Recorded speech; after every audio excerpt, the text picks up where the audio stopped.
Good morning students. So this is Vibha Parekh and I am your CBSE chemistry faculty. So जैसे आपको पता है कि अब बोर्ड एग्जाम्स बहुत जल्दी स्टार्ट होने वाले हैं. So this is the high time when you should actually start your preparations. So here I will be trying to help you with your physical and inorganic chemistry. And in this series, first of all, let us start with our first chapter of physical chemistry, which is nothing but the solid state. तो अगर मैं आपसे simply पूछूं कि आप solids के बारे में क्या समझते हो, आप मुझे अगर बताओ कि यहाँ पे आपके आसपास में कितने सॉलिड मटेरियल्स हैं, कुछ मेरे को 10 एग्जांपल्स दो, तो आप मुझे 10 की जगह हो सकता है 50 एग्जांपल दे दो. आप जानते हो कि सॉलिड क्या होते हैं, लिक्विड्स क्या होते हैं, गैसेस क्या होते हैं, उनको किस तरह से डिफरेंशिएट करना है. तो इन अ वेरी ब्रॉड वे आपको पता है कि क्या क्या प्रॉपर्टीज होती है किसी भी सॉलिड मटेरियल के अंदर. बट हम क्या है उस सॉलिड की डिटेल्स को नहीं जानते. सॉलिड का बेसिक स्ट्रक्चर क्या होता है, किस तरह के उसके कंस्टिट्यूएंट पार्टिकल्स होते हैं, क्या उनका अरेंजमेंट होता है, किन वजह से जो सॉलिड आपको सॉलिड जैसा दिख रहा है उसके पीछे क्या रीजन क्या है, उसके पीछे की थ्योरी क्या है. तो उसी को हम इस चैप्टर में पूरी तरह से समझने की कोशिश करेंगे सॉलिड स्टेट केमिस्ट्री में. ठीक है, तो सबसे पहले अगर हम स्टार्ट करें वहां से जहां से हमने सबसे पहले सॉलिड मटेरियल्स के बारे में पढ़ना स्टार्ट किया था. ठीक है, तो यहाँ पे आपको ध्यान होगा आपने मैटर के बारे में पढ़ रखा है. ठीक है, आप जानते हो मैटर क्या होता है. So matter is anything that occupy some space and has some mass, और जिसको आप अपने किसी भी सेंस ऑर्गन से, किसी भी सेंसेस से आप फील कर सको, हर वो चीज क्या होती है, मैटर होती है. तो मैटर को जब हम लोग क्लासिफाई करते थे, आपने ये लोअर क्लासेस में सब पढ़ रखा है, राइट. तो मैटर को क्लासिफिकेशन उसका करने के लिए हम दो बेसिक पार्ट्स में क्लासिफाई कर सकते थे. एक तो था फिजिकल क्लासिफिकेशन, एक था कौन सा, फिजिकल क्लासिफिकेशन, या फिर सिंपली आपको इसको फिजिकल स्टेट्स बोल सकते हो, और दूसरा था केमिकल क्लासिफिकेशन. तो फिलहाल हमें केमिकल क्लासिफिकेशन के बारे में कोई बात नहीं करनी. आज हम बात किसके बारे में करेंगे, फिजिकल क्लासिफिकेशन के बारे में. तो आपको याद होगा फिजिकल क्लासिफिकेशन में हमने बेसिकली इनको 5 फिजिकल स्टेट्स के अंदर डिवाइड किया था. ठीक है, ये सब हम लोग देख चुके हैं, तो मैं इसमें बहुत ज्यादा डिस्कशन नहीं करूंगी. तो एक तो कौन सी फिजिकल स्टेट होती है, सॉलिड, जिसके बारे में हम इस चैप्टर में पढ़ने वाले हैं. देन होती है गैसियस फिजिकल स्टेट, एक होती है लिक्विड फिजिकल स्टेट, एक होती है बोस-आइंस्टीन कंडेंसेट, और एक होती है प्लाज्मा. ये सब हमने देखा था. ठीक है, हालांकि इसमें जो बोस-आइंस्टीन कंडेंसेट और प्लाज्मा स्टेट्स है वो नॉर्मल टेम्परेचर प्रेशर्स पे अवेलेबल नहीं है, हमें देखने को नहीं मिलती. ये एक्सट्रीम कंडीशंस पे होती है, जैसे plasma at very high temperatures, Bose Einstein condensate at very low temperatures. ठीक है, लेकिन ये जो solid state, gaseous state and liquid state, ठीक है, ये आपको एनटीपी पे यानी नॉर्मल टेम्परेचर प्रेशर पे और एसटीपी पे इजीली देखने को मिलती है. ठीक है, हमें बहुत सारे हमारे आसपास में एग्जांपल्स हैं सॉलिड्स के, गैसेस के और लिक्विड्स के. पर इसमें भी जो हम पढ़ने वाले हैं वो होगा सॉलिड के बारे में. गैसियस और लिक्विड स्टेट के बारे में अभी हम नहीं पढ़ेंगे, हालांकि गैसियस स्टेट के बारे में आप ऑलरेडी पढ़ चुके हो अपने लोअर क्लासेस में. So here we our focus will only be on the solid physical state. Clear, तो ये तो हो गई इनके क्लासिफिकेशन की बात. नेक्स्ट अगर हम बात करें सॉलिड्स के बारे में, हम जानते क्या है पहले से. इस चैप्टर में तो हम बहुत ऐसा कुछ पढ़ने वाले हैं जो आप लोगों ने कभी ना तो नाम सुना है, ना आपने उस टाइप के कभी अरेंजमेंट्स देखे हैं, ना उस टाइप के थ्योरीज आपने कभी पढ़ी है. तो हम काफी कुछ यहाँ पे नया पढ़ने वाले हैं. बट ऑलरेडी हम क्या क्या जानते हैं सॉलिड स्टेट्स के बारे में, सॉलिड मटेरियल्स के बारे में, उनको थोड़ा सा बहुत ब्रीफली हम डिस्कस कर लेते हैं. ठीक है, आपने ये वाला जो अरेंजमेंट है पार्टिकल्स का, ये बहुत बार देखा होगा. जब जब भी हम लिक्विड्स को, गैसेस को, सॉलिड्स को आपस में कंपेयर करते थे तो हम ये डायग्राम बनाते थे. ठीक है, तो यही डायग्राम मैंने बनाया है, ये आप ऑलरेडी जानते हो. इसके बेसिस पे हम थोड़ा सा डिसाइड करते हैं कि क्या क्या जनरल प्रॉपर्टीज हो सकती है सॉलिड स्टेट मटेरियल्स की. ठीक है, तो मैं यहां पे लिख देती हूं जनरल प्रॉपर्टीज ऑफ सॉलिड्स. देखो यहां पे थोड़ा इसको ध्यान से फोकस करना, मैंने वर्ड यूज किया है जनरल प्रॉपर्टीज. इसका मतलब हर एक एक सॉलिड मटेरियल पे ये एप्लीकेबल हो ऐसा जरूरी नहीं है. This is just the general property, यानी कि most of the solid state materials are going to show the properties that we will be discussing now. Clear, okay. तो सबसे पहले अगर मैं आपसे पूछूं कि सॉलिड स्टेट मटेरियल्स के बीच में इंटरमॉलिक्यूलर फोर्सेस ऑफ अट्रैक्शंस कैसे होते हैं, देखो आप खुद सोचो, पार्टिकल्स का अरेंजमेंट यहाँ पे काफी कॉम्पैक्ट है. ठीक है, जितना इनके बीच में स्पेस आपको दिख रहा है ना, इससे ज्यादा कम स्पेस हो नहीं सकता यहाँ पे. तो इसका मतलब पार्टिकल्स बहुत ज्यादा पास पास प्रेजेंट है. अब हमने तो वहां पे प्रेशर अप्लाई किया नहीं था. जैसे कि आप बात करो, जैसे एक रिमोट है, so this one is a solid material. ठीक है, इतना आपको पता है. तो इसका भी अरेंजमेंट कुछ इस तरह का होगा. मैंने इसके ऊपर कोई खास फोर्स अप्लाई नहीं नहीं कर रखा, बट ये अपने आप से ही उसके बीच में पार्टिकल्स में इतना अरेंजमेंट है। जब अपने आप से है, इसका मतलब कि उनके पार्टिकल्स के बीच में कुछ अट्रैक्टिव फोर्सेस रहे होंगे, उसी वजह से पार्टिकल्स इतने पास हैं। अदरवाइज तो उनके ऊपर क्या प्रेशर हो सकता है, कोई प्रेशर नहीं है, राइट। तो हम कह सकते हैं कि inter molecular forces of attraction between the particles कैसा है, काफी ज्यादा है। Clear? Intermolecular forces of attractions in between the particles is quite very high. अब जब पार्टिकल्स के बीच में इंटरैक्टिव फोर्सेस ज्यादा है, आप खुद सोचो ना, आपका कोई फ्रेंड है, आपका बेस्ट फ्रेंड है, आपके बहुत सारे फ्रेंड्स होंगे, but one of them is the best friend. तो जो आपका बेस्ट फ्रेंड है उसके साथ में आपकी बाइंडिंग कैसी है, आपकी बॉन्डिंग कैसी है, उसके साथ में ज्यादा अच्छी है। यानी कि जो इंटरैक्टिव फोर्सेस या फिर आप अट्रैक्टिव फोर्सेस कह सकते हो, वो उस पर्टिकुलर फ्रेंड के साथ कैसे हैं, ज्यादा है। जब ज्यादा होंगे तो आप दोनों के बीच में स्पेस कैसा होगा, ऑब्वियसली कम होगा। ज्यादा से ज्यादा टाइम आप एक दूसरे के साथ स्पेंड करना पसंद करोगे, राइट। तो इसका मतलब हम कह सकते हैं कि जो इंटरमॉलिक्यूलर, मैं थोड़ा शॉर्ट में लिख देती हूँ, है ना, आप इसको पूरा लिखना। सो इंटरमॉलिक्यूलर स्पेसेस आर लो। आप इसको इंटर पार्टिकल स्पेस भी कह सकते हो, पार्टिकल कहना ज्यादा बेटर रहेगा। क्यों? क्योंकि यहाँ पे ये आपके आयंस हो सकते हैं, यही पार्टिकल्स, मॉलिक्यूल्स हो सकते हैं और एटम्स हो सकते हैं, डिपेंडिंग ऑन द सिचुएशन। ठीक है। Intermolecular forces of attraction high होने की वजह से intermolecular space is very less. सबसे इंपॉर्टेंट बात ये दो बहुत इंपॉर्टेंट प्रॉपर्टीज है। अगर आपको ये क्लियरली समझ में आ गई ना, तो उसके बाद में आप सारी प्रॉपर्टीज जो है वो अपने आप से बता सकते हो। ठीक है। अगर अब मैं आपसे कहूं कि इंटरमॉलिक्यूलर स्पेसेस कम है, ठीक है, तो मॉलिक्यूल कैसा होगा या मटेरियल कैसा होगा, रिजिड होगा, फ्लेक्सिबल होगा, फ्लोइंग होगा, कैसा होगा? तो आप खुद सोचो, जब पार्टिकल्स बहुत ज्यादा पास में होंगे, तो उनके बीच में एक कॉम्पैक्टनेस होगी। ठीक है। तो हम इस तरह के मटेरियल में क्या देखते हैं कि वो रिजिड होते हैं। आप खुद सोचिए एक बार, अगर मैं आपको कंपेयर करने को कहूं एक वाटर को और एक इस रिमोट को, ठीक है, तो ये रिमोट कैसा है, एक सॉलिड मटेरियल है। पानी भी आप सबने देख रखा है, तो क्या पानी और इसका जो टेक्सचर है वो बिल्कुल एक जैसा है क्या? नहीं है। अगर पानी कहीं पे गिर जाए तो वो थोड़ा बहुत उसकी फ्लूइडिटी की टेंडेंसी होती है, यानी कि वो फ्लो करना स्टार्ट कर देता है। बट अगर ये गिर जाएगा तो या तो ये टूटेगा, लेकिन ये फ्लो कभी नहीं होगा। ठीक है। तो यही इसी को हम क्या बोलते हैं, उसके रिजिडिटी कहते हैं, और इसको हम रेसिप्रोकल वे में ये भी कह सकते हैं, they have a very low fluidity, क्योंकि कुछ कुछ ऐसे आपके सॉलिड मटेरियल्स होते हैं, they have a tendency to flow. तो हम ये कह सकते हैं कि इनकी जो फ्लूइडिटी होती है, either they have negligible fluidity, या फिर आप कह सकते हो कि फ्लूइडिटी की जो टेंडेंसी है वो बहुत बहुत बहुत कम होती है। ठीक है, काफी ज्यादा कम होती है। क्लियर? अब अगर मैं आपसे कहूं कि इनकी डेंसिटी कैसी होगी, आप खुद सोचो, density is what? Density is nothing but mass upon volume. ठीक है, यानी कि कुछ गिवन स्पेस के अंदर कितना मास अवेलेबल है। तो अब आप खुद सोचो, यहाँ पे वॉल्यूम तो स्पेसिफिक है, ये हालांकि मैंने आपको 2 डायमेंशनल स्पेस दिखाया, लेकिन आप इसको 3D में भी इमेजिन कर सकते हो, क्योंकि हर वो सब्सटेंस जो हम देखते हैं अपने आसपास वो 3D ही है, राइट। तो ये जो 3D स्पेस है उसके अंदर जितना पॉसिबल हो सकता था पार्टिकल्स उतने पास में प्रेजेंट हैं। इसका मतलब मास तो अपने मैक्सिमम स्टेट पर है, बट वॉल्यूम क्या है, काफी कम है। मास ज्यादा है, वॉल्यूम कम है। सो ऑफ कोर्स डेंसिटी क्या हो जाएगी? Density is mass upon volume, right. तो डेंसिटी क्योंकि क्या होता है, मास अपॉन वॉल्यूम, वॉल्यूम कम, मास ज्यादा, तो इसका मतलब डेंसिटी कैसी हो गई? ज्यादा। तो जनरली आप देखोगे कि सॉलिड मटेरियल्स जो होते हैं उनकी डेंसिटी ज्यादा होती है, but again I am using the word generally, क्योंकि बहुत सारे आपको ऐसे भी सॉलिड्स मिलेंगे जिनकी डेंसिटी कम होगी। जैसे कि आपने स्पॉन्ज देखा है, ठीक है, तो जो स्पॉन्ज होता है वो इतना ज्यादा डेंस नहीं होता है। क्लियर? आप जानते हो, आपने स्पॉन्ज देख रखा है तो आप उसको समझ सकते हो। डेंसिटी के बाद में फ्लूइडिटी हम लोगों ने लिख लिया, ये बहुत इंपॉर्टेंट है fluidity. Next coming on to vapour pressure.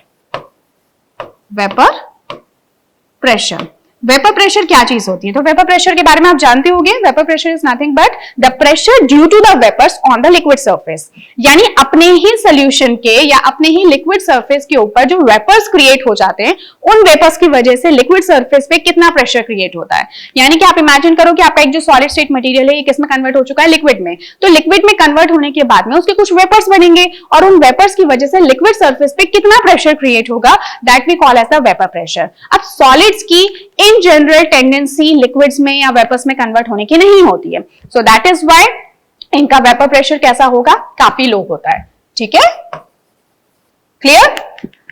तो आई होप आपको इतना पार्ट समझ में आ गया है। और भी कई सारे ऐसे पॉइंट्स हैं जैसे कि मेल्टिंग पॉइंट, आप चाहे तो इसको भी लिख सकते हो, melting point and boiling point.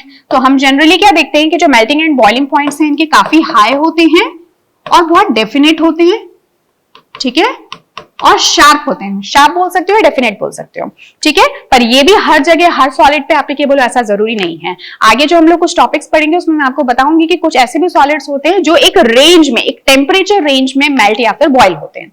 Clear? तो कोई भी मटेरियल सॉलिड होगा, लिक्विड होगा या फिर गैसियस होगा, वो किन बेसिक फैक्टर्स पे डिपेंड करता है। तो ये ऑलरेडी हम लोगों ने देख लिया पार्टिकल्स के अरेंजमेंट पे, ठीक है। यहाँ पे आपको दो इंपॉर्टेंट चीजों के बारे में पता होना चाहिए, आपकी एनसीईआरटी में भी उसके बारे में बता रखा है। सो आई थिंक मेरे को यहाँ पे आपको बताना चाहिए। एक तो है इंटरमॉलिक्यूलर फोर्सेस, जिसके बारे में हम ऑलरेडी बात कर चुके हैं, and another one is thermal energy, ठीक है। किसी भी पर्टिकुलर टेम्परेचर पर, ये दोनों ही चीजें किसी भी टेम्परेचर पर और किसी भी प्रेशर पे, किसी भी पर्टिकुलर टेम्परेचर या प्रेशर पर कोई सब्सटेंस सॉलिड होगा, लिक्विड होगा या गैसियस होगा, that depends on these two important factors, intermolecular forces and thermal energy. अब आपको ये थोड़ा सा यहाँ ध्यान देना है कि इंटरमॉलिक्यूलर फोर्सेस और थर्मल एनर्जी दोनों एक दूसरे के ऑपोजिट हैं, ऑपोजिट काम करते हैं। इंटरमॉलिक्यूलर फोर्सेस की टेंडेंसी होती है पार्टिकल्स को क्लोज लाने की, बट थर्मल एनर्जी की टेंडेंसी होती है पार्टिकल्स को फास्टली रैंडमली मूव कराने की। तो इन दोनों में से जो भी फैक्टर डोमिनेंट होगा उस पर्टिकुलर स्पीशीज के लिए, that will decide whether the substance will be in its solid state, gaseous state और the liquid state. Is this clear? तो आप खुद सोचो, अगर मैं आपसे कहूं सॉलिड की बात करूं तो किसी भी सॉलिड स्टेट मटेरियल में the intermolecular forces of interactions are high much in comparison to the thermal energy at a particular temperature and pressure. Simply अगर हम बात करें एक किसी भी नॉर्मल टेम्परेचर प्रेशर पे, ठीक है, आपको पता होगा नॉर्मल टेम्परेचर प्रेशर का मतलब जो कि नॉर्मली एग्जिस्ट होता है, यानी कि room temperature and pressure is 1 atmosphere, ठीक है। तो अगर हम किसी सॉलिड स्टेट मटेरियल की बात करें तो हम कह सकते हैं कि यहाँ पे intermolecular forces are stronger than that of thermal energy, and that is why the species has a tendency to occur in the solid state. Is this clear? तो ये आपको थोड़ा सा यहाँ पे वर्ड्स ध्यान रखने हैं क्योंकि यहां से आपसे क्वेश्चंस पूछे जा सकते हैं। Is this clear? Okay. So now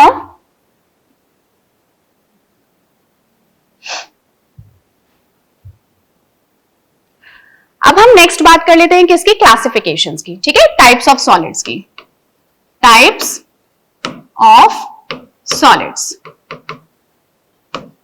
तो सॉलिड्स को बेसिकली हम दो पार्ट्स में, दो तरह से, दो क्राइटेरियाज पे हम क्लासिफाई कर सकते हैं। So the first one is on the basis of particle arrangement, particle arrangement.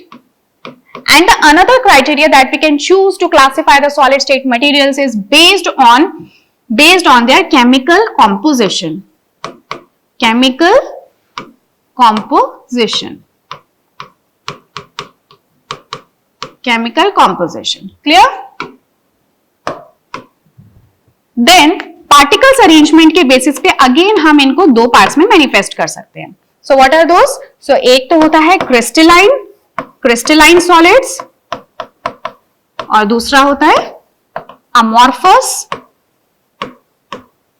solids. Clear? Chemical composition के बेसिस पे हम इनको चार में डिवाइड कर सकते हैं. आयनिक सॉलिड्स, मेटालिक, देन आपका हो सकता है covalent and molecular solids. Clear? तो यहां पे सबसे पहले हम क्रिस्टलाइन और अगर अमॉर्फस सॉलिड्स की बात करें तो ये जो क्रिस्टलाइन सॉलिड्स होते हैं इनको हम ट्रू सॉलिड्स भी कहते हैं क्योंकि इनकी काफी सारी प्रॉपर्टीज वैसी ही होती हैं जैसे हमने अभी डिस्कस की थी जनरल प्रॉपर्टीज में, मतलब एक आइडियल सॉलिड्स होते हैं वो. बट यहां पे अगर हम अमॉर्फस सॉलिड्स की बात करें so they are not much like the true solids. वो सॉलिड्स तो हैं बट वो उनकी कुछ कुछ प्रॉपर्टीज जो है वो आपको लिक्विड्स और गैसेस से भी मिलती हुई लगेंगी. So amorphous solids are known as pseudo solids. ठीक है, तो आई होप आपको इतनी बात समझ में आ गई हो। और जहां तक बात करें केमिकल कॉम्पोजिशन की, यानी कि वो जो सॉलिड स्टेट मटेरियल है उसका बेसिक कॉन्स्टिट्यूएंट पार्टिकल कौन सा है, उसके बेसिस पे हम 4 पार्ट्स में डिवाइड कर सकते हैं। और इनके बारे में आप ऑलरेडी पढ़ भी चुके हो अपने लोअर क्लासेस में, तो हम बहुत ज्यादा इनके बारे में डिस्कशन तो नहीं करेंगे। We will try to understand them in a very summarized way. Clear? सबसे पहले हम लोग बात कर लेते हैं किसकी, क्रिस्टलाइन एंड अमोर्फस सॉलिड्स की, जिनका पार्टिकल्स अरेंजमेंट के बेसिस पे जिनको कि हम एक्चुअली डिफाइन करते हैं। Clear? So let us talk about this.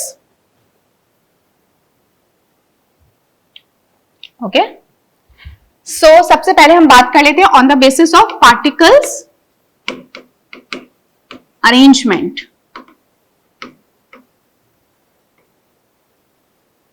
इसके बेसिस पे हमने 2 में इसको डिवाइड किया था। कौन कौन सा है? एक अमोर्फस सॉलिड है और दूसरा है क्रिस्टलाइन। क्लियर?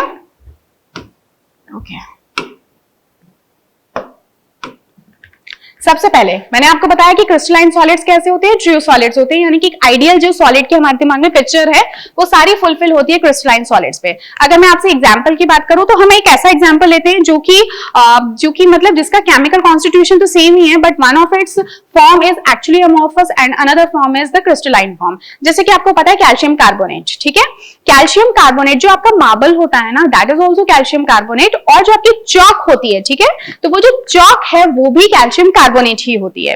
बट आप जानते हो कि एक चॉक के अंदर और एक मार्बल के अंदर कितना डिफरेंस है। आप चॉक को बहुत इजीली ब्रेक कर सकते हो, but you can not break a marble piece. ठीक है, तो हम यहाँ पे सबसे पहले एक एग्जांपल लिख लेते हैं, ताकि एग्जांपल अगर आपके दिमाग में होगा ना तो आपके लिए बहुत ज्यादा सिंपल हो जाएगा इसको समझना। So like you can take the example of marble, as I said marble is an example. Clear? और भी बहुत सारे आप एग्जांपल ले सकते हो। आप यहाँ पे क्रिस्टलाइन के अंदर जो भी आपके सॉल्ट्स वगैरह होते हैं, जो आयनिक सॉल्ट्स होते हैं, वो सब भी इसी फॉर्म में आते हैं। क्लियर? अमोर्फस की अगर हम बात करें तो जैसे चॉक हो गया, क्लियर, देन आपका हो गया जैसे चॉक के बाद में आपके ग्लास हो गए, कई सारे पॉलीमर्स होते हैं, जैसे कि हम यहाँ पे प्लास्टिक लिख देते हैं। तो ये सब किसके एग्जांपल्स हैं? अमोर्फस सॉलिड्स के। यहाँ पे आपके जो मेटल्स होते हैं वो भी इसी में आ जाते हैं। आप चाहे तो मेटल्स भी लिख सकते हो, जैसे कोई भी आप आयरन को ले लो। So they all are the crystalline substances. Clear? Okay, अब हम बात करते हैं इनके रिलेटेड कुछ प्रॉपर्टीज की। सबसे पहले जो क्रिस्टलाइन सब्सटेंसेस होते हैं उनका एक बहुत ही ऑर्डर्ड अरेंजमेंट होता है। ठीक है, जैसे कि मैं आपको एक बार दिखा भी देती हूं। सो वी हैव, ओके, तो आप यहां पे देख सकते हो कि अगर हम बात करें इसकी, ये एक क्रिस्टलाइन टाइप का सब्सटेंस है। ये अरेंजमेंट किसको शो कर रहा है? क्रिस्टलाइन अरेंजमेंट को। And this is what? Amorphous. तो अगर आप बेसिक डिफरेंस यहां पे देखो तो डिफरेंस जो है वो पार्टिकल्स की वॉइड स्पेस के अंदर या अरेंजमेंट में ऐसा नहीं है कि भाई पार्टिकल्स यहाँ पे कम है और यहाँ पे ज्यादा है। पार्टिकल्स की अगर आप डेंसिटी और ये सब देखो तो दोनों जगह पे बराबर ही है। बट एक जो ऑर्डर्ड अरेंजमेंट है, एक स्पेसिफिक अरेंजमेंट जो आप यहाँ देख पा रहे हो, एक बहुत ही ऑर्डर्ड वे में एक डिसिप्लिन्ड अरेंजमेंट है यहाँ पे क्रिस्टलाइन सब्सटेंसेस में, जो कि यहाँ पे मिसिंग है। और इसी अरेंजमेंट के बेसिस पे बहुत सारी प्रॉपर्टीज डेवलप हो जाती है, बहुत सारे डिफरेंसेस डेवलप हो जाते हैं इन दोनों स्पीशीज के अंदर। क्लियर? तो आप यहां पे कुछ कुछ पॉइंट्स लिख सकते हो। सो like you can write in this crystalline substance this is what? A ordered arrangement. कैसा अरेंजमेंट है? ऑर्डर्ड अरेंजमेंट है।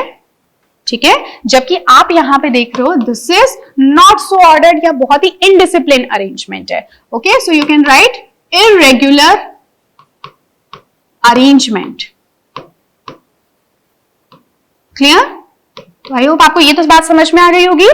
देन अगर हम एक वर्ड यूज होता है जो बहुत इंपॉर्टेंट है, वो है long range order and short range order. Long range order का मतलब क्या होता है कि यहाँ पे एक पैटर्न इतना स्पेसिफिक है कि यहाँ पे हमने इसकी बाउंड्री इधर ही क्रिएट कर दी। बट अगर मैं आपसे पूछूं कि इसके बाद में किस तरह का अरेंजमेंट होगा, तो आप बहुत इजीली उसको ड्रॉ कर सकते हो, क्योंकि यहाँ पे अरेंजमेंट ऑर्डर है, काफी लंबे टाइम तक ये ऐसा ही चलता रहेगा। ठीक है, इतना स्पेसिफिक होने की वजह से आप खुद अज्यूम कर सकते हो कि इसके बाद में क्या कौन सा अरेंजमेंट रिपीट होने वाला है। बट इस तरह का जो स्पेक्यूलेशन है वो आप इसके लिए नहीं लगा सकते, क्योंकि यहाँ आप देख रहे हो कि अरेंजमेंट कुछ और है, फिर यहाँ कुछ और हो गया, तो आप ये नहीं बता सकते एग्जैक्टली कि आगे क्या अरेंजमेंट होगा। या नीचे की साइड क्या अरेंजमेंट होगा, आगे की साइड क्या होगा, ये सब कुछ 3 डायमेंशनल होता है। ये सिर्फ आपको डिपिक्ट करने के लिए 2 डायमेंशनली दिखाया गया है। तो यहां हम लिख सकते हैं they have a long range order. ठीक है, समझ में आ गया आपको लॉन्ग रेंज ऑर्डर और शॉर्ट रेंज ऑर्डर का क्या फर्क है।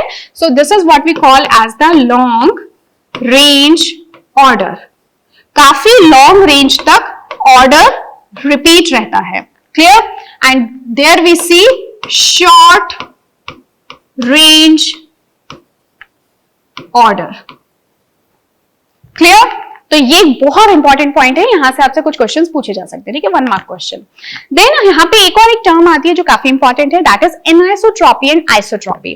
देखो, अगर क्या हो कि मैं इसमें कहीं पे भी किसी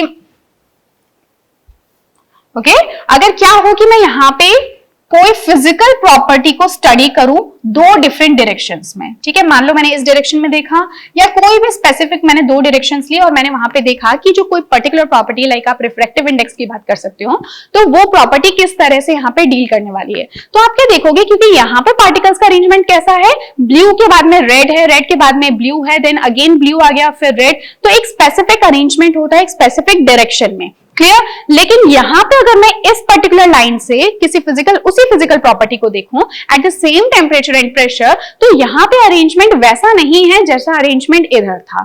तो हम क्या देख रहे हैं कि 2 अलग अलग या 2 से ज्यादा अलग अलग डायरेक्शंस में सेम मटेरियल के अंदर डिफरेंट डिफरेंट प्रॉपर्टीज हमें देखने को मिल रही है, डिफरेंट डिफरेंट वैल्यूज देखने के लिए मिल रही है, जैसे कि मैंने बात की आपसे किसकी, रिफ्लेक्टिव इंडेक्स की। सो ये जो प्रॉपर्टी है इसको हम क्या कहते हैं, एनआइसोट्रॉपी, यानी कि ये सेम नहीं है। आइसो का मतलब होता है एक जैसा, एनाइसो का मतलब एक जैसा जो ना हो। तो यहां पे आपको जो ट्रॉपी देखने को मिलती है, so that is not same in all the directions for a particular physical property at a same temperature and pressure. Is that clear? तो इसको मैं यहां से तो मिटा देती हूं एंड आई होप आप ये समझ गए होंगे। So they are what, they are anisotropic. कैसे होते हैं ये, एनाइसोट्रॉपिक होते हैं। बट यहाँ पे अरेंजमेंट इतना रैंडम होता है कि यहाँ आप किसी भी डायरेक्शन में करो, ऑन एन एवरेज आपको लगभग लगभग एक जैसी ही वैल्यूज देखने को मिलती है। जैसे कि आप इसको एक एग्जांपल से समझ सकते हो कि अगर मान लो कि मैं कोई कॉन्फ्रेंस हॉल है जिसमें कि अगर हम ये कह दें कि जितनी भी लेडीज हैं वो एक कॉलम में बैठेंगे, जितने भी मेल्स हैं वो एक कॉलम में, जितने भी स्टूडेंट्स हैं या जितने भी बच्चे हैं वो एक कॉलम में बैठेंगे, तो उस टाइम पर हर एक कॉलम में अगर हम देखें तो बहुत इजीली पता कर सकते हैं कि यहाँ पे ये होगा, यहाँ पे ये होगा, यहाँ पे ये होगा। बट अगर मैं सबको एक रैंडम पब्लिक को बिठा दूं तो मैं किसी भी डायरेक्शन में देखूं, मुझे ऑन एन एवरेज हर जगह पे एक छोटे से सर्कल के अंदर ऑलमोस्ट बराबर ही लेडीज, बच्चे और मेल्स जो हैं वो देखने को मिलेंगे। So that actually depicts the amorphous kind of a solid. मतलब ऑन एन एवरेज एक ही जैसी वैल्यूज आपको देखने को मिलेंगी for any of the physical property at the same temperature and pressure. So this one is called as the isotropic. तो हम अगर कहें तो ये क्या होता है, आइसोट्रॉपी यहां पे हमें देखने को मिलती है। Is that clear? तो ये कुछ इंपॉर्टेंट पॉइंट्स हैं। एक पॉइंट जो हम देखते हैं वो है क्लीवेज को लेकर। ठीक है, तो अगर आप किसी भी पोर्शन से इसको क्लीव करोगे, क्योंकि इनका अरेंजमेंट इतना स्पेसिफिक है, तो इस वजह से आपको आपको प्लेन बाउंड्री देखने को मिलेंगी। But that plane boundary is missing over here, क्योंकि अरेंजमेंट स्पेसिफिक नहीं है। ये इतना इंपॉर्टेंट पॉइंट नहीं है, आप इसको लिख जरूर सकते हो। उसके अलावा एक और पॉइंट होता है melting point and boiling point. हम सिंपली पहले मेल्टिंग पॉइंट की बात करते हैं। तो मेल्टिंग पॉइंट इनका बहुत शार्प होता है, यानी एक स्पेसिफिक टेम्परेचर पे ये मेल्ट डाउन हो जाते हैं, तो बहुत शार्प होता है एज वेल एज हाई होता है। ठीक है, जबकि अगर हम यहां बात करें तो मेल्टिंग पॉइंट हाई तो इनका भी हो सकता है, क्योंकि पार्टिकल्स कैसे हैं, पार्टिकल्स बहुत सारे अवेलेबल है और इंटरमॉलिक्यूलर फोर्सेस ऑफ अट्रैक्शंस यहाँ पे भी हैं, बट डेफिनेट नहीं होता है, एक रेंज में होता है। ये बहुत इंपॉर्टेंट पॉइंट है। It falls in the range of temperature, यानी कि अगर आप किसी भी पॉलीमर की बात करो, अगर मान लो उसका 250 डिग्री सेल्सियस पे वो मेल्ट डाउन होना स्टार्ट होता है, तो हो सकता है कि वो 300 डिग्री सेल्सियस तक मेल्ट ही हो रहा हो। ठीक है, 250 से 300 मतलब एक 50 डिग्री सेल्सियस की वहां पे रेंज क्रिएट हो सकती है। बट क्रिस्टलाइन सब्सटेंसेस में जनरली ऐसा नहीं होता। यहाँ पे रेंज अगर होती भी है तो वो 1 से 2 डिग्री सेल्सियस, इससे ज्यादा डिफरेंस नहीं आता, ज्यादा से ज्यादा 5 डिग्री सेल्सियस का डिफरेंस। Is that clear? तो ये कुछ इंपॉर्टेंट पॉइंट्स है जो आपको ध्यान रखने हैं। एक है हीट ऑफ फ्यूजन, वो भी आप थोड़ा ध्यान में रख सकते हो कि यहां पे जो हीट ऑफ फ्यूजन है, हीट ऑफ फ्यूजन वो कैसा होता है, डेफिनेट होता है। सो दैट इज डेफिनेट जबकि यहाँ पे ये इंडेफिनेट होता है। ठीक है, ये भी आपके एनसीईआरटी में लिखा है तो आप देख सकते हो, इंडेफिनेट हीट ऑफ फ्यूजन। यानी वही बात हो गई कि जब ये मेल्ट होते हैं तो उस टाइम पे जो फ्यूजन, इसके लिए एक कर्व है जो मैं आपको बता सकती हूँ। So the curve here falls like this, ठीक है, जहां पे ये टेम्परेचर है। तो जैसे जैसे टेम्परेचर कम होता जाएगा तो मतलब आप टेम्परेचर डिक्रीज करते जा रहे हो, सो इन दैट केस आप देखोगे कि वो बहुत डेफिनेट बाउंड्री यहाँ पे नहीं होती, बट यहाँ पे वही ग्राफ कुछ आपको इस तरह से देखने को मिलेगा। ठीक है, जहां पे ये जो टेम्परेचर है आपका कांस्टेंट हो जाता है। यहाँ पे अगर वो सॉलिड स्पीशीज है, यहाँ पे वो गैसियस स्पीशीज है, सॉरी ये सॉलिड होगा क्योंकि यहाँ पे टेम्परेचर कम है। तो अगर यहाँ पे वो सॉलिड है, यहाँ पे वो लिक्विड स्टेट में है, तो at this temperature this becomes constant and this is what we call as the heat of fusion. Is that clear? तो ये डेफिनेट होगा जबकि वहां पे डेफिनेट नहीं होता। चलो, तो ये तो था आपका first classification on the basis of particles arrangement. अब हम चलते हैं दूसरे क्लासिफिकेशन पे।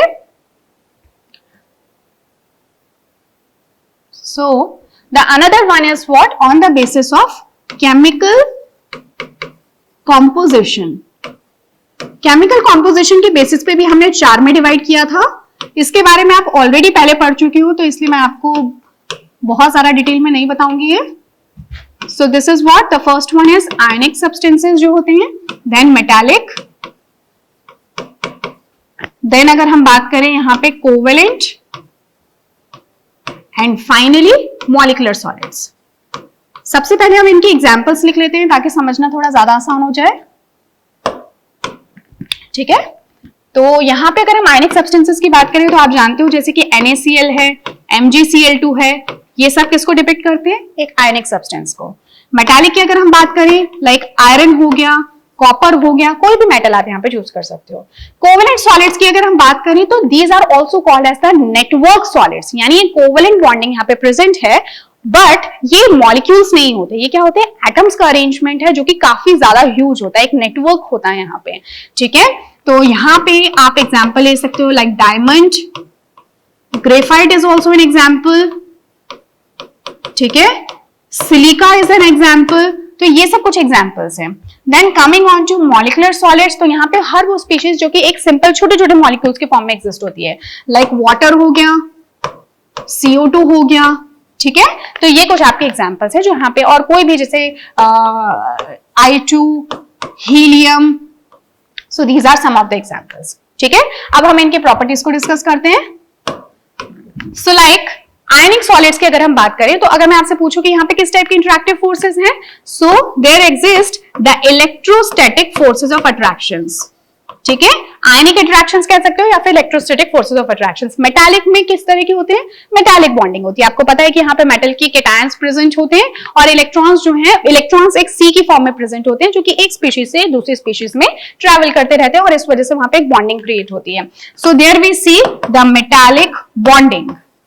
ठीक है, then coming on to the covalent, तो यहाँ पे ऑफ कोर्स कोवेलेंट बॉन्डिंग होती है, कोवेलेंट बॉन्डिंग होती है। एंड फाइनली अगर हम बात करें मॉलिक्यूलर स्पीशीज की, तो यहाँ पे आप देखते हो वेन डर वाल्स फोर्सेस। अब आपको यहाँ पे थोड़ा सा ध्यान रखना है। अब आप कहोगे कि वाटर में, CO2 में तो कोवेलेंट बॉन्डिंग होती है, but we are talking about the intermolecular forces of attraction. हम मॉलिक्यूल के विद इन बात नहीं कर रहे, हम एक मॉलिक्यूल के दूसरे मॉलिक्यूल के साथ में किस तरह के इंटरेक्शन है उसकी बात कर रहे हैं। वाटर में, CO2 में कोवेलेंट बॉन्डिंग ही होती है, बट अपने खुद के पार्टिकल में, उनके खुद के स्ट्रक्चर में। लेकिन एक वाटर का दूसरे वाटर के साथ में किस टाइप का इंटरेक्शन होगा, एक CO2 मॉलिक्यूल का दूसरे CO2 मॉलिक्यूल के साथ में कैसा इंटरेक्टिव फोर्स होगा, that is what we call as the van der Waals forces। और कुछ स्पीशीज में आप जानते हो जैसे वाटर के अंदर we have the hydrogen bonding। ठीक है, तो इन्हीं की वजह से यहाँ पे क्या आता है, सारी प्रॉपर्टीज आपको देखने को मिलती है। एक और एक इंपॉर्टेंट पॉइंट आप यहाँ ध्यान रख सकते हो कि आयनिक जो सॉलिड्स होते हैं इनके अंदर बेसिक कॉन्स्टिट्यूएंट्स कौन होते हैं, तो कौन होते हैं? आयंस होते हैं। और आयंस क्या हो सकते हैं? केटायंस हो सकते हैं, एनायंस हो सकते हैं। Coming on to the metallic, तो यहाँ पे हमें पता है मेटल के केटायंस होते हैं जिसको मैं M+ लिख देती हूँ, और साथ में इलेक्ट्रॉन्स होते हैं। So these are the constituent species. Covalent की अगर हम बात करें तो यहाँ पे एटम्स होते हैं जिनका कि एक बहुत लार्ज ह्यूज नेटवर्क होता है, तो यहाँ पे constituent species are basically the atoms. Molecular की अगर हम बात करें तो यहाँ पे कॉन्स्टिट्यूएंट स्पीशीज कौन होती हैं? मॉलिक्यूल। क्लियर? अगर हम कंडक्टिविटी की बात करें तो जो आयनिक सॉलिड्स होते हैं वो ऑफ कोर्स कंडक्टिंग होते हैं, but only in their molten और एक्वस स्टेट। जब आप इलेक्ट्रोकेमिस्ट्री पढ़ोगे तो आप देखोगे, या अगर आप ना भी उसको पढ़ो तो उससे पहले भी आपको पता है कि अगर आप सिंपली कॉमन सॉल्ट को रखोगे, NaCl को रखोगे और वहां से इलेक्ट्रिसिटी पास करने की कोशिश करोगे तो कोई बल्ब नहीं जलने वाला, वहां पे कोई करंट पास नहीं होने वाला, जब तक कि आप उस आयनिक सॉलिड को या उस NaCl को आप पानी में ना डिसॉल्व करो या फिर उसको उसकी मोल्टन स्टेट में ना लेके जाओ। क्लियर? तो ये आप इसके बारे में इलेक्ट्रोकेमिस्ट्री में भी ज्यादा पढ़ोगे। तो हमें पता है कि मोल्टन स्टेट में ही वो क्या होते हैं, कंडक्टिंग होते हैं, अदरवाइज सॉलिड स्टेट में वो कंडक्टिंग नहीं होते। मोल्टन भी हो सकता है, एक्वस भी हो सकता है, दोनों में से कोई भी स्टेट हो सकती है। मेटालिक अगर बॉन्डिंग की हम बात करें तो ये हर टाइम आयरन के अंदर से आप किसी भी फॉर्म में आप उसको रखो, लिक्विड स्टेट में रखो या फिर सॉलिड स्टेट में रखो, it will always be conducting. ठीक है, तो ये आपके हमेशा कैसे होंगे, कंडक्टिंग होंगे। Then coming on to the covalent, तो ये आपके कंडक्टिंग नहीं होते हैं, although here we have a exception of the graphite. Graphite का स्ट्रक्चर कुछ ऐसा होता है जिसकी वजह से उसमें कंडक्शन होता है, क्योंकि उसकी एक वैलेंसी बहुत ही वीकली बॉन्डेड होती है due to van der Waals forces. तो इसके बारे में हम डिटेल में जब डिटेल्ड कोर्स होगा तो वहां पे बात करेंगे। So they are not conducting. Okay, आप चाहे तो इनको इंसुलेटर्स भी लिख सकते हो या फिर मैं यहां लिख देती हूँ not conducting. Although we have an exception कौन है? So exception is basically the graphite. Exception is graphite. Clear? और अगर molecular solids की बात करें, so they are always insulators. वो conducting नहीं होते हैं। Molecular solids में भी बेसिकली हम 3 टाइप के स्पीशीज की बात करते हैं। ठीक है, तो वो आपकी पोलर हो सकती हैं, नॉन पोलर हो सकती हैं, या फिर क्या हो सकती है, हाइड्रोजन बॉन्डेड हो सकती है। तो हमने पहले ही बात कर ली हाइड्रोजन बॉन्डेड में, you can take the example of water. और वो जो स्पीशीज जो कि पोलर होती हैं, जैसे कि आप HCl की बात यहां कर सकते हो। देन नॉन पोलर स्पीशीज जिनके बीच में लंडन फोर्सेस होते हैं, यहां पे अगर आप बात करो तो यहां पे क्या होता है, डायपोल इंटरैक्शंस, यहां पे लंडन फोर्सेस होते हैं and this is hydrogen bonding. So these two forms are also the van der Waals forces. Clear? तो इतना आइडिया आई थिंक काफी है आपके लिए, और भी कुछ प्रॉपर्टीज है जो कि बुक्स में आपको इजीली अवेलेबल होगी। क्लियर? अब हम चलते हैं नेक्स्ट स्लाइड पे। So the next one is, इतनी तो बात हो गई। Now coming on to the types of, अब हम कुछ बात करते हैं क्रिस्टल लैटिस क्या चीज है। क्रिस्टल लैटिस, यहां से बेसिकली आपका चैप्टर जो है वो स्टार्ट होता है। ठीक है, जो भी अभी तक हमने पढ़ा वो आपने कभी ना कभी पहले पढ़ रखा था। अब ये क्रिस्टल लैटिस क्या होता है, यूनिट सेल क्या होता है, पार्टिकल्स का अरेंजमेंट सॉलिड्स में कैसा होता है उसको हम थोड़ा बहुत डिस्कस कर चुके हैं, कॉम्पैक्ट पैकिंग होती है। लेकिन ये जो अरेंजमेंट है ये बहुत ही स्पेसिफिक ऑर्डर में होता है। ठीक है, तो जो क्रिस्टल लैटिस है उसका क्या मतलब हुआ, crystal lattice is the 3D arrangement of the lattice points। एक जो रेगुलर, आप चाहे तो वर्ड यहां पे यूज कर सकते हो, रेगुलर 3D अरेंजमेंट, 3 डायमेंशनली एक जो रेगुलर अरेंजमेंट आपको देखने को मिलता है ऑफ द लैटिस पॉइंट्स, उसी को हम क्रिस्टल लैटिस कहते हैं। इनको भी मैं एक्सप्लेन करूंगी। And what is this unit cell? So the smallest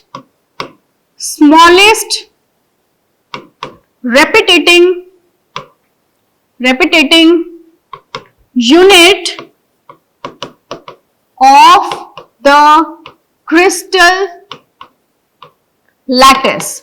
ठीक है, जो एक रेपिटेटिंग यूनिट होती है किसी भी क्रिस्टल लैटिस की, उसको हम उसका यूनिट सेल कहते हैं, और वो स्मॉलेस्ट होना चाहिए। ठीक है, मैं इसके बारे में और एक्सप्लेन करूंगी। तो यहां पे हम क्या करते हैं कि थोड़ा सा समझते हैं इसको। So like if you have these particles, ये मैं कुछ पॉइंट्स यहां पे बना रही हूं। ठीक है, हर ये जो पॉइंट होता है ना, ये किसी पार्टिकल को डिपिक्ट करता है, शो करता है। अब ये पार्टिकल्स मैंने जैसे आपको पहले भी बताया कि क्या हो सकते हैं, ये मॉलिक्यूल्स हो सकते हैं, ये आयंस हो सकते हैं, ये इनमें से कुछ भी हो सकता है। ठीक है, हम थोड़ा सा कुछ और भी इसमें ड्रॉ कर लेते हैं, लेकिन होना कैसा चाहिए, रेगुलर होना चाहिए, क्योंकि हम बात कर रहे हैं क्रिस्टलाइन सॉलिड्स की। क्लियर? तो ये मैंने यहाँ पे कुछ लैटिस पॉइंट्स बनाए। अब यही जो लैटिस पॉइंट्स हैं, इनका जो रेगुलर अरेंजमेंट होता है 3 डायमेंशनली। ये मैंने आपको 2 डायमेंशनल पिक्चर दिखाई है, बट आप इसको अज्यूम करो कि यही पार्टिकल्स का अरेंजमेंट आगे भी है, पीछे भी है, यहाँ पे भी राइट साइड में चले जा रहा है और लेफ्ट हैंड साइड में भी चले जा रहा है। तो इस तरह का जो अरेंजमेंट जो कि रिपीट हो रहा है 3 डायमेंशनली, उसी को हम क्या कहते हैं, क्रिस्टल लैटिस कहते हैं। क्यों क्रिस्टल लैटिस कहते हैं? क्योंकि किसी भी क्रिस्टल के अंदर ये इस टाइप का अरेंजमेंट होता है और यही रिपीट होता रहता है।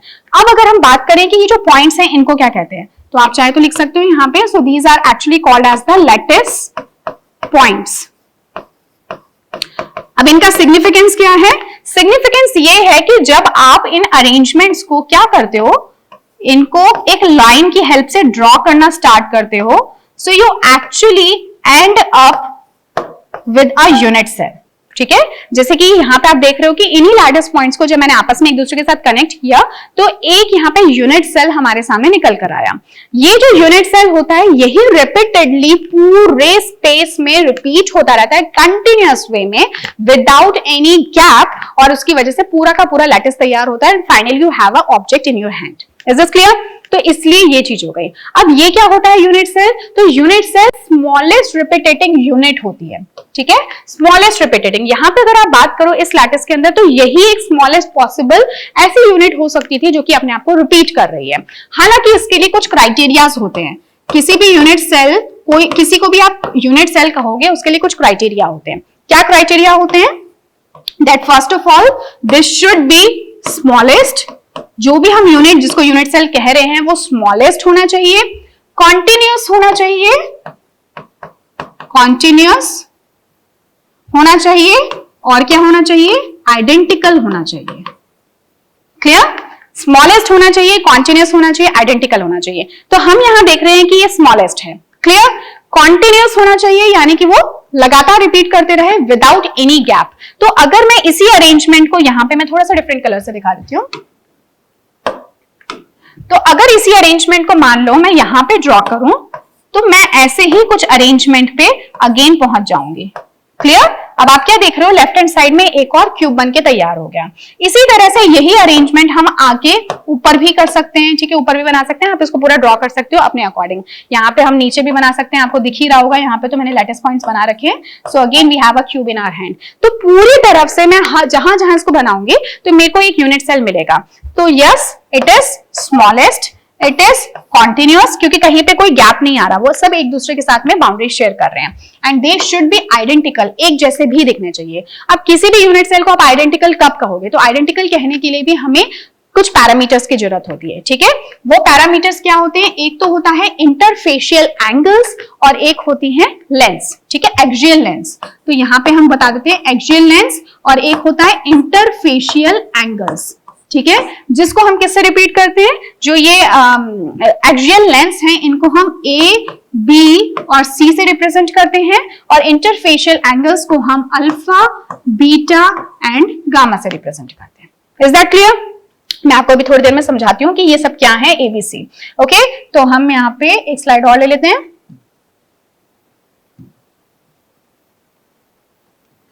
जैसे कि अगर ये क्यूब है,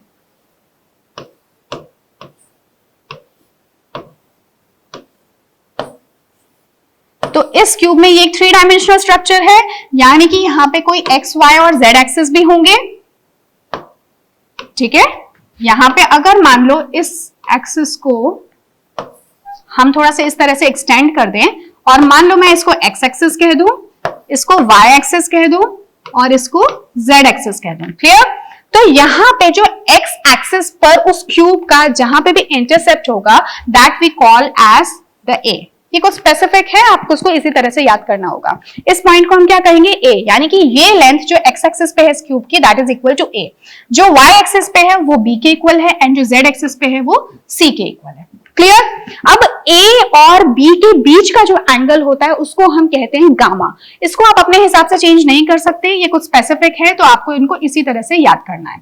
सो ए और बी के बीच का एंगल को हम गामा कहते हैं, ए एंड सी के बीच के एंगल को हम बीटा कहते हैं, एंड सी और बी के बीच के एंगल को हम अल्फा कहते हैं। ठीक है, तो अल्फा, बीटा, गामा, किसी भी अगर हम एक क्रिस्टल लैटिस की बात करें तो सभी के सभी जो यूनिट सेल्स हैं उनके लिए अल्फा, बीटा, गामा और A, B, C, they are always going to be identical, क्योंकि अभी थोड़ी देर पहले हमने क्राइटेरिया की बात की थी, राइट? तो वो सेम होना ही चाहिए उस क्रिस्टल लैटिस में, ऑल्दो एक यूनिट सेल दूसरे यूनिट सेल से डिफरेंट होगा in the properties of its A, B and C and alpha, beta and gamma. ठीक है, तो ये कुछ इंपॉर्टेंट पॉइंट था जो कि आपको ध्यान रखना था। सो आई होप आपको ये क्रिस्टल लैटिस और ये कुछ कुछ समझ में आने लग गया होगा। अब हम बात करते हैं कि कौन कौन से टाइप्स ऑफ यूनिट सेल्स होते हैं। ठीक है,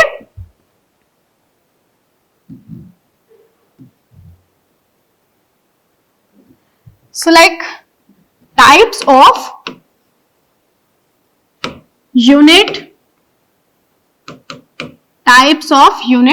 सेल्स। ठीक है, तो जो टाइप्स ऑफ यूनिट सेल्स है वो हम बात करेंगे बेसिकली उनके अरेंजमेंट के बेसिस पे। इस हिसाब से हम इनको दो में डिवाइड कर सकते हैं, सेंटर्ड एंड प्रिमिटिव। ठीक है, जो प्रिमिटिव होता है वो आपका बहुत ही बेसिक तरह का अरेंजमेंट होता है जो कि हमेशा अवेलेबल होगा ही होगा। तो इसको मैं आपको थोड़ा सा ड्रॉ करके दिखा देती हूं। जैसे कि अगर ये क्यूब है तो इस क्यूब में अगर पार्टिकल्स सिर्फ और सिर्फ कॉर्नर्स पे प्रेजेंट हो, ठीक है, तो हम उसको primitive type of unit cell कहेंगे। सेंटर्ड का मतलब क्या हुआ कि कहीं ना कहीं बीचों बीच भी आपके पार्टिकल्स प्रेजेंट हैं। ठीक है, इस बेसिस पे हम इनको तीन में डिवाइड कर सकते हैं। एक तो हम कह सकते हैं फेस सेंटर्ड, बॉडी सेंटर्ड। ठीक है, मैं सेंटर्ड नहीं लिख रही हूं यहां पे,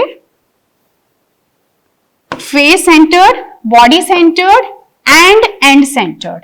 क्लियर?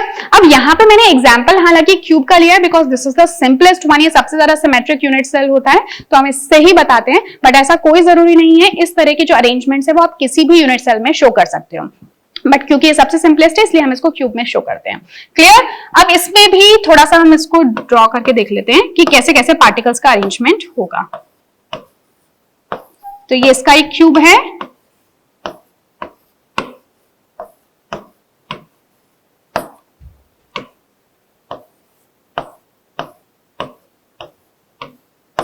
ठीक है। अब हम देख लेते हैं पार्टिकल्स किस किस जगह पे प्रेजेंट होते हैं।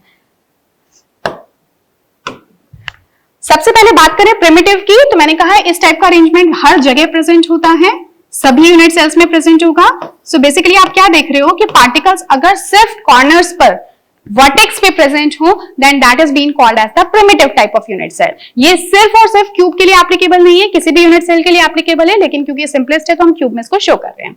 अगर हम फेस सेंटर्ड की बात करें तो obviously particles are present over the vertex या फिर आप कह सकते हो कॉर्नर्स, पर इसके साथ साथ में और कहां प्रेजेंट होंगे, वो यहाँ पे फेजेस के बीच में भी प्रेजेंट होंगे। ठीक है, यहाँ पे फेजेस के बीच में हर एक फेज पे आपको एक पार्टिकल मिलेगा। बॉडी सेंटर्ड की बात करें तो जो बॉडी का सेंटर है वहां पर भी आपको एक पार्टिकल देखने को मिलेगा, यानी कि बिल्कुल बीचों बीच। अब बॉडी का किसी भी बॉडी का एक ही सेंटर होता है, राइट, तो इसलिए बॉडी का एक ही सेंटर होगा और वहां पे एक पार्टिकल प्रेजेंट होगा। एंड सेंटर्ड की बात करें तो कॉर्नर्स पे तो पार्टिकल्स प्रेजेंट ही हैं, उसके अलावा वो कहां प्रेजेंट होंगे, कोई भी दो ऑपोजिट फेजेस पे, यानी one pair of opposite phase पे। तो अगर ये पेयर हम मान लेते हैं तो यहाँ पे एक पार्टिकल होगा, एक पार्टिकल इधर होगा। क्लियर? तो यहाँ पे आप इसको थोड़ा सा इस तरह से समझ सकते हो। आई होप आपको ये समझ में आ गया होगा। अब यहाँ पे एक बहुत इंपॉर्टेंट चीज आती है, वो है rank of the unit cell. ठीक है, उनकी रैंकिंग क्या होगी। रैंकिंग का मतलब क्या हुआ कि हर जो ये पार्टिकल प्रेजेंट है उसका एक पर्टिकुलर यूनिट सेल में कितना कॉन्ट्रीब्यूशन है, कितना कंट्रीब्यूशन है। ठीक है, अब हम देख क्या रहे हैं, आपको लगेगा कि ये क्या बात हुई, मतलब जो पार्टिकल है हर किसी का अपना 100% कंट्रीब्यूशन है, बट ऐसा नहीं है। ये सिर्फ एक यूनिट सेल है। यूनिट सेल तो सबसे स्मॉलेस्ट यूनिट होती है, जब वही रिपीट होती है पूरा का पूरा क्रिस्टल लैटिस हमारे पास बनके तैयार आता है। और मैंने आपसे कहा था ये कॉन्टिन्यूअस भी होता है। इसका मतलब ये पार्टिकल जो कि इस यूनिट सेल में कॉन्ट्रीब्यूट कर रहा है वो इसके अलावा भी आगे पीछे कुछ यूनिट सेल्स है जिनमें भी कुछ ना कुछ कंट्रीब्यूट कर ही रहा है। ओके, जैसे कि अगर हम इस पार्टिकल की बात करें जो कि कॉर्नर पर प्रेजेंट है, तो आप क्या देखते हो कि ये पार्टिकल ऑफ कोर्स यहाँ पे प्रेजेंट है, बट इसके अलावा एक पार्टिकल इधर भी है। ठीक है, बॉटम साइड में, पीछे भी है, आगे भी है। मतलब आप इसको इस तरह से शो कर सकते हो। मैं आपको डायग्राम में भी दिखा दूंगी।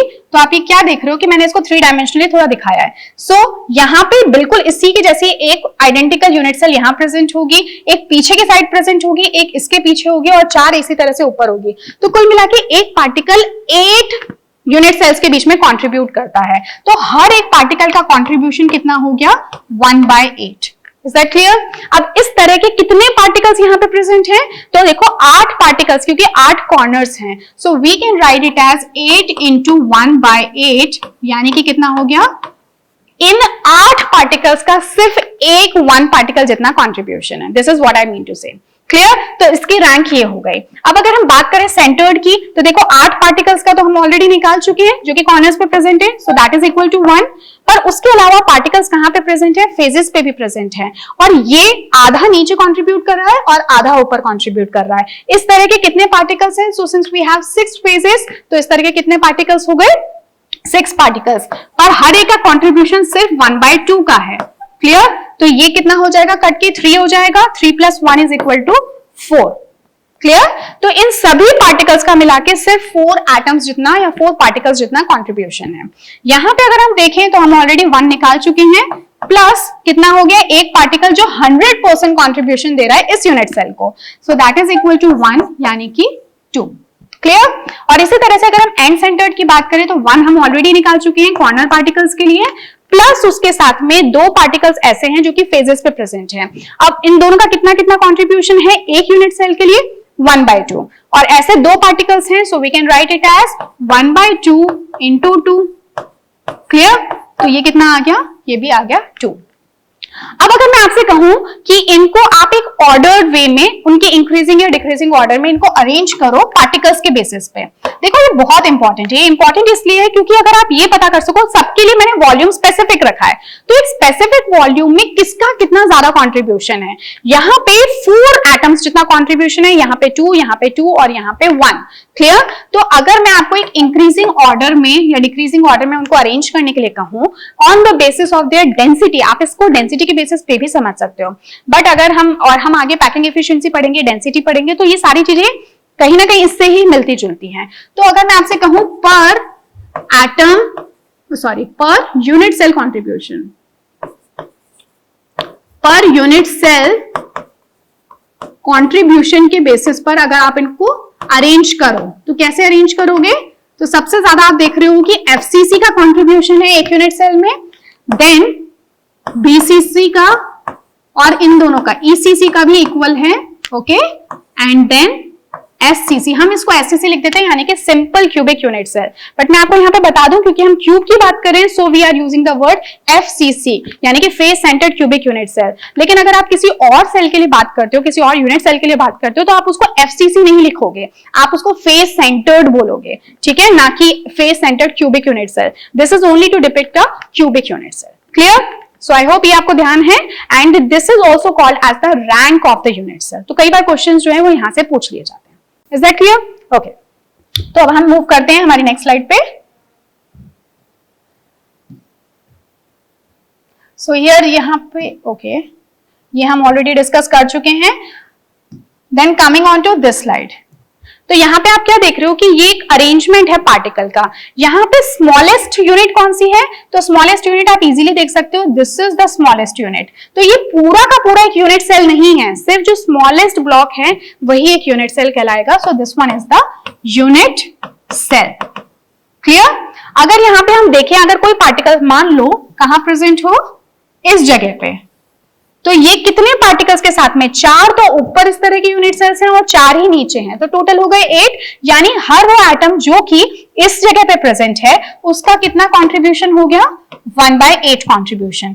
वही अगर कहां प्रेजेंट हो, इस जगह पे, यानी कि फेस के सेंटर पर, तो आधा कंट्रीब्यूशन ऊपर वाले यूनिट सेल के लिए और आधा कंट्रीब्यूशन नीचे वाले यूनिट सेल के लिए। So this is equal to 1/2। अब अगर वही यहां पर प्रेजेंट हो, बिल्कुल बीचों बीच, तो इट हैज 100% कंट्रीब्यूशन, या फिर आप बोल सकते हो 1 एटम जितना कंट्रीब्यूशन है। Is that clear? तो ये इसके बेसिस पे हम रैंक ऑफ यूनिट सेल्स को फाइंड आउट कर सकते हैं। क्लियर?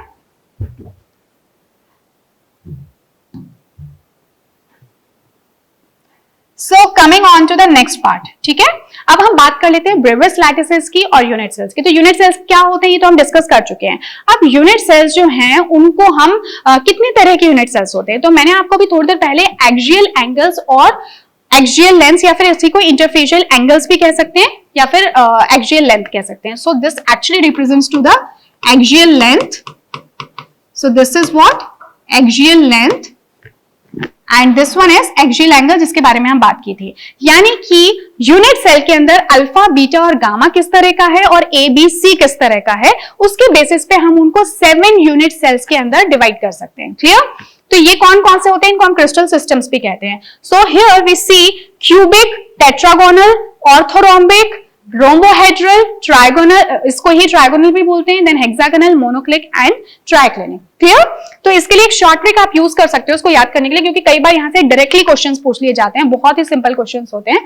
तो इसके लिए आप एक ट्रिक याद कर सकते हो, CTORHMT. बस आप इस सीरीज को याद कर लो, CT और HMT. HMT आपको ध्यान होगा पहले एक कंपनी हुआ करती थी, ठीक है, जो कि क्लॉक्स बनाया करती थी, घड़ी बनाया करती थी. सो दिस इज CT और HMT. तो यहां पे अगर आप देखो, so this is C, this is T, this is O, okay, then we have R, H, M, T. बस आपने इतना याद कर लिया तो आगे आपको सब याद हो जाएगा. यहां पे अगर आप इनका अरेंजमेंट देखो, एक ऑर्डर में आपको याद करना है, तो पहले A equal to B equal to C, then आप एक जगह पे B is not equal to C इस तरह से करोगे, then A is not equal to B not equal to C. ठीक है, अब बिल्कुल जो आपने ये यहां पे याद किया है, इसी अरेंजमेंट को आपको रिपीट करना है. तो यहां पे आपने फिर देखा A equal to B equal to C, A equal to B but not equal to C, then A is not equal to B is not equal to C and A not equal to B not equal to C. ठीक है, last वाले में आप ये ध्यान रखोगे, triclinic, that this is the most asymmetric type of arrangement, most asymmetric type of arrangement. ठीक है, ये आप हमेशा ध्यान रखोगे. यहां पे कुछ भी एक दूसरे से मिलता जुलता नहीं होगा, यहां पे कोई सिमेट्री एलिमेंट प्रेजेंट नहीं होता. ठीक है, देन अगर हम बात करें किसकी, एक्सियल एंगल्स की, तो शुरू के 3 में आप क्या देख रहे हो, alpha is equal to beta is equal to gamma and all of them are equal to 90 degree. ठीक है, इसको याद करने की जरूरत ही नहीं है. देन कमिंग ऑन टू यहां पे अगर हम बात करें, तो यहां पे हम क्या देख रहे हैं, दैट अल्फा बीटा गामा एक दूसरे के तो इक्वल हैं बट 90 डिग्री के इक्वल नहीं है. यहां पे अगर आप बात करो किसकी, हेक्सागोनल की, तो आपने देखा होगा हेक्सागोनल स्ट्रक्चर कैसा होता है. So this is the hexagonal, ऐसा कुछ होता है हेक्सागोनल. तो यहां पे आप देखो तो ये वाला पॉइंट, यानी ये लेंथ और ये लेंथ, ठीक है, तो ये तो आपकी कैसे होती है, सॉरी, यहां पे जो आप एंगल देख रहे हो, ये वाला एंगल एंड इसके साथ का angle, they both are equal to 90 degree. But अगर आप इन दोनों के बीच का एंगल देखो तो वो कितना है, 120 डिग्री. तो यही देखो हम यहां पे भी देख रहे हैं. So alpha is equal to beta and both of them are equal to 90 degree. कौन से वाले एंगल्स की बात हो रही है, इनकी. So they are equal to 90 degree but gamma is equal to 120 degree. तो ये तो आपको ऐसे याद रह जाएगा. मोनोक्लिनिक को आपको जरूर थोड़ा सा याद करना है. यहां पे आपको ये ध्यान रखना है दैट अल्फा एंड गामा, ये यहां पे मिस्टेक है, so that should be gamma. Alpha and gamma is equal to 90 degree but beta is not equal to 90 degree. और जो ट्राइक्लिनिक है, this is one of the most asymmetric kind of arrangement. यहां पे alpha beta sorry A B C एक दूसरे के equal नहीं होते और अल्फा बीटा गामा भी एक दूसरे के इक्वल नहीं होते. ये 2 बार रिपीट हो गया है. ओके, तो यहां पे कोई भी एक दूसरे के इक्वल नहीं है, अल्फा बीटा गामा कोई एक दूसरे के इक्वल नहीं है और वो 90 डिग्री के भी इक्वल नहीं है. क्लियर? तो इस तरह से आपको ये याद हो जाएगा. और इसको कैसे याद करना है, तो देखो मैंने आपको बताया था कि जो प्रिमिटिव टाइप का अरेंजमेंट होता है वो तो सभी यूनिट सेल्स में होता है, तो उसको अलग से आपको याद करने की जरूरत नहीं है. तो आप यहां पे सिंपली इसको ऐसे याद कर लो, 3 2 1 4 1 2 सॉरी CTOR 3 2 4 1 1 2 1. आप ये बस थोड़ा सा इसको याद कर लो. ठीक है, ये कैसे होगा, क्यूबिक का मतलब हुआ कि यहाँ पे 3 तरह के अरेंजमेंट पॉसिबल हैं. तो कौन कौन से आपको ये ध्यान रखना है कि एंड सेंटर टाइप का अरेंजमेंट, हालांकि मैंने आपको शो किया था बट वो क्यूबिक के अंदर प्रैक्टिकली देखा नहीं गया. ठीक है, थ्योरेटिकली तो आप शो कर ही सकते हो. तो यहाँ पे कौन कौन होता है, simple cubic unit cell, body centred and face centred, यानी सिर्फ 3 तरह के अरेंजमेंट्स होते हैं. इसकी बात करें टेट्रागोनल की, तो यहाँ पे प्रिमिटिव है और बीसीसी है, ये आपको थोड़ा सा ध्यान रखना है. प्रिमिटिव है, बीसीसी है. कौन कौन से, प्रिमिटिव और बीसीसी. जबकि जो मोनोक्लिनिक होगा यहाँ पे प्रिमिटिव होगा और दूसरा होगा एंड सेंटर्ड. अगर हम बात करें, ये भी बहुत इंपॉर्टेंट है, ऑर्थोरोम्बिक. ये वो तरह का यूनिट सेल है जिसमें सारे पॉसिबल अरेंजमेंट, सारे पॉसिबल वेरिएशंस देखने को मिलते हैं. यानी कि ये प्रिमिटिव भी है, बॉडी सेंटर्ड भी है, फेस सेंटर्ड भी है और एंड सेंटर्ड भी है. क्लियर? तो खास अगर मैं आपसे कहूं कि क्वेश्चंस कहां से पूछे जा सकते हैं, कि ये बहुत मोस्ट सिमेट्रिक है, ठीक है, सबसे ज्यादा सिमेट्रिक है और इसीलिए हम हर जगह इसी की एग्जांपल्स को ले रहे हैं। काफी सिमेट्रिक है, आप देख भी सकते हो इनके पैरामीटर्स को देख के। तो क्वेश्चन आपसे यहां से क्यूबिक से पूछा जा सकता है, ऑर्थोरोम्बिक से पूछा जा सकता है, डायरेक्टली थ्योरेटिकल क्वेश्चंस, और उसके अलावा तो किसी का भी अरेंजमेंट पूछा ही जा सकता है। And this triclinic is also very important and hexagonal भी काफी सिंपल है, तो यहां से आपसे क्वेश्चंस पूछ लिए जा सकते हैं। क्लियर? ओके।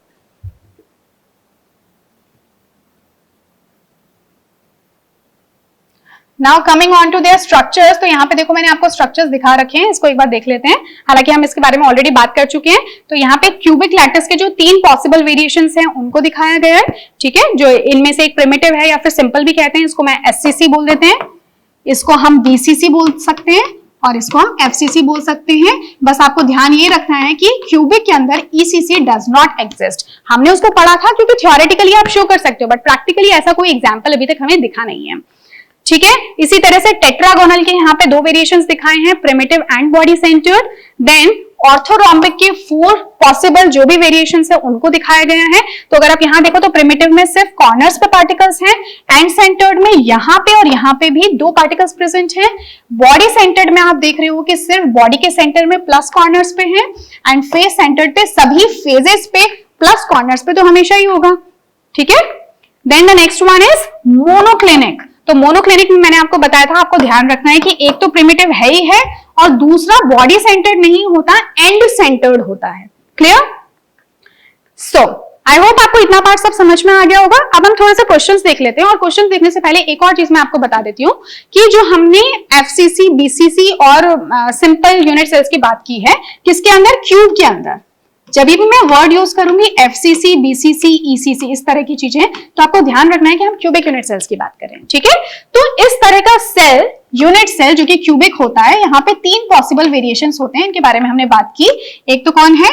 एससीसी मैं बोल देती हूँ, दूसरा बीसीसी एंड एफसीसी। तो इसके लिए मैं आपको हालांकि इसकी कुछ जो किस तरह से आप उनको लेंस को कैलकुलेट करते हो उसका एक पूरा प्रॉपर तरीका है, बट यहाँ पे मैं आपको एक शॉर्ट ट्रिक दे देती हूँ कि अगर आप इसके लिए, ये होती है एज लेंथ, ठीक है, ये सब तो हम जानते ही हैं, ठीक है। तो यहाँ पे आप याद रखोगे A is equal to 2R is equal to D।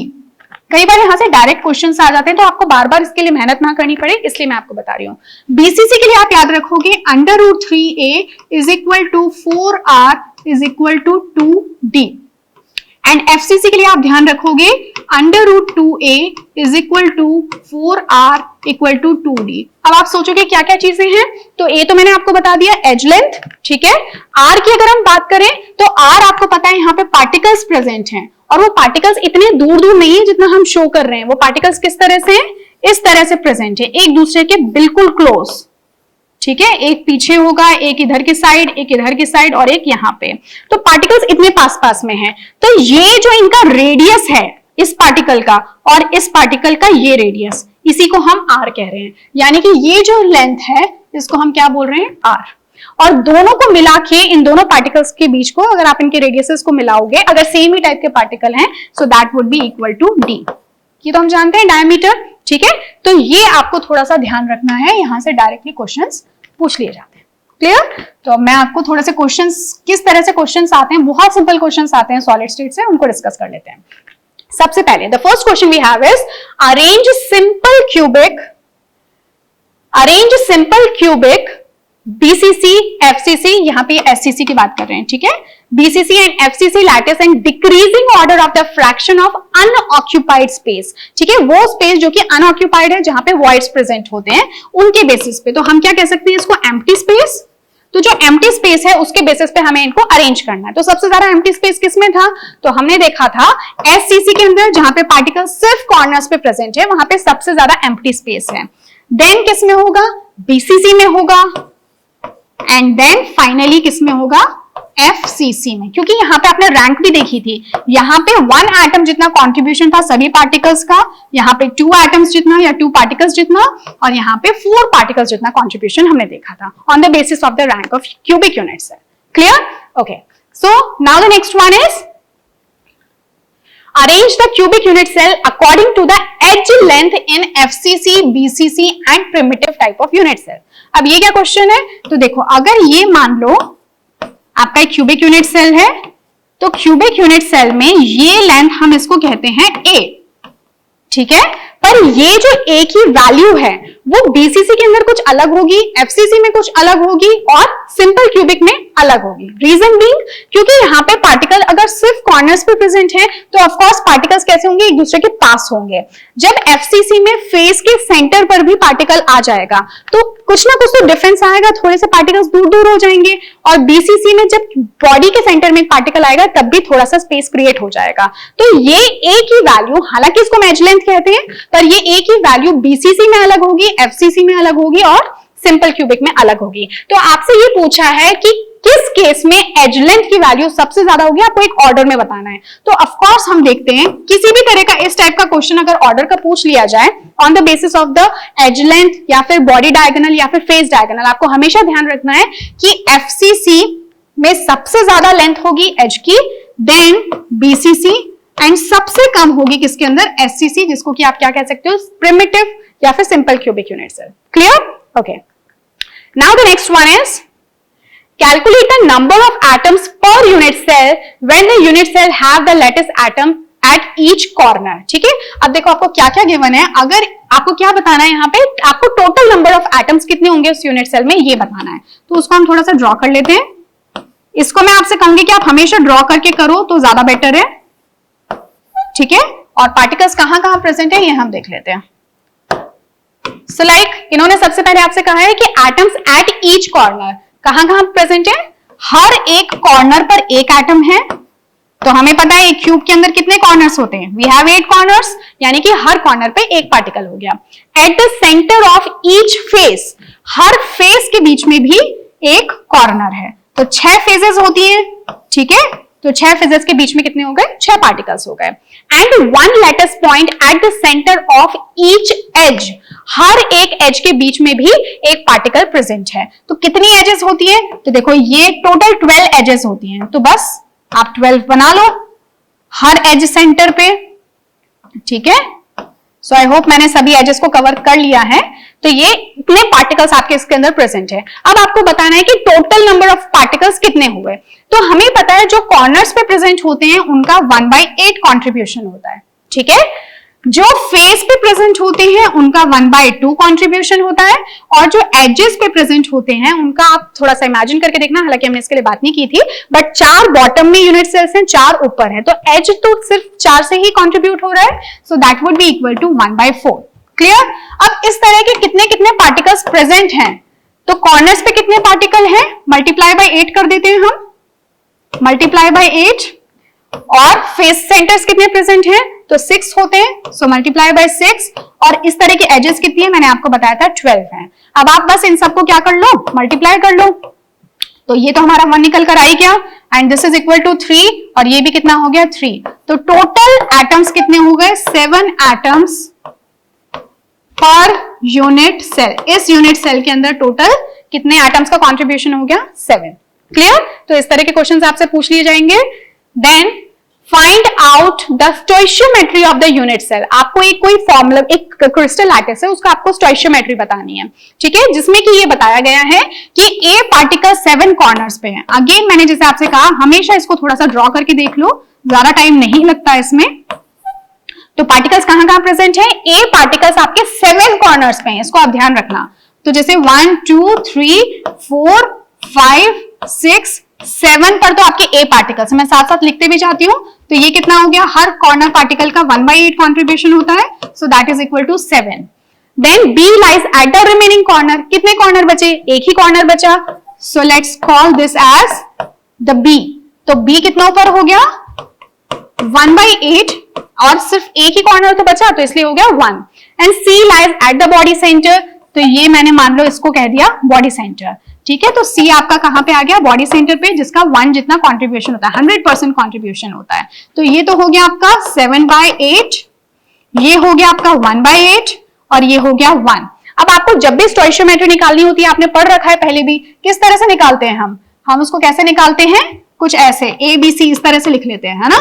तो A कितना है, 7/8, ये हो गया 1/8, और ये हो गया 1। क्लियर? अब सबको अगर मैं 8 से मल्टीप्लाई कर दूं तो एक होल नंबर में मेरे पास इनका रेशियो आ जाएगा, तो सबको तीनों को 8 से मल्टीप्लाई कर दो, तो ये बन गया 7, ये हो गया 1 और ये हो गया 8. So the final stoichiometry we got for this formula unit is A7B1C8. Okay, इस तरह से आप सॉल्व करोगे. And I think this is the last question. So the type of unit cell which is most symmetric, इसके बारे में हमने discuss किया था. हमने 7 यूनिट सेल्स देखे थे, ठीक है. हमने उसके बेसिस पे देखा था टोटल 14 ब्रेवियस लैटिसेस होते हैं. तो उन जो 7 यूनिट सेल्स हैं, या जिनको हम क्रिस्टल सिस्टम्स भी कहते हैं, ठीक है, आप चाहे तो इसको क्या लिख सकते हो, क्रिस्टल सिस्टम्स. तो जो 7 हमने क्रिस्टल सिस्टम्स देखे, आप चाहे तो ये पॉइंट यहां पे लिख लो, मैंने वहां पे डिस्कस नहीं किया था इसको. टोटल हमारे ब्रेवियस लैटिसेस कितने होते हैं, ब्रेवियस लैटिसेस टोटल कितने होते हैं, सो दे आर इक्वल टू 14. जब आप इनको प्लस करोगे ना, 3 + 2 + 4, ये जो मैंने आपको ट्रिक दी थी, तो आपका ये कितना निकल कर आएगा, आप इसको प्लस करके देख भी लो. So that would be equal to 14. और क्रिस्टल सिस्टम्स हमारे टोटल कितने होते हैं, so crystal systems total we have is equal to 7, ठीक है. और टोटल वेरिएशंस कितने होते हैं, यानी total types of unit cells, तो टोटल वेरिएशंस हमने कितने देखे थे, 4 देखे थे. एंड सेंटर्ड हो सकता है, जिसमें कि मैं लिख देती हूं यहां पे FC, BC, EC, SC, ये पॉसिबिलिटीज है. क्लियर. तो ये कितने हो गए, 4 हो गए. आई होप आपको ये समझ में आ गया हो. क्लियर. अब हमें इन्हीं के बेसिस पे बताना है कि इनमें से कौन सा ऐसा स्पीशीज था जो सबसे ज्यादा सिमेट्रिक था, ठीक है. तो ये मैंने आपको हाईलाइट करके बताया भी था कि इस तरह के क्वेश्चन आ सकते हैं. तो इस क्वेश्चन का आंसर तो क्या हो जाएगा, मोस्ट सिमेट्रिक, वो हो जाएगा क्यूबिक यूनिट सेल. क्लियर. क्योंकि यहां पे हमने देखा था alpha, beta, gamma, they all are equal to 90 degree and A is equal to B is equal to C. Clear. बात करें मोस्ट एसिमेट्रिक की, तो ये मैंने आपको कहा था, थोड़ा सा ध्यान रखना.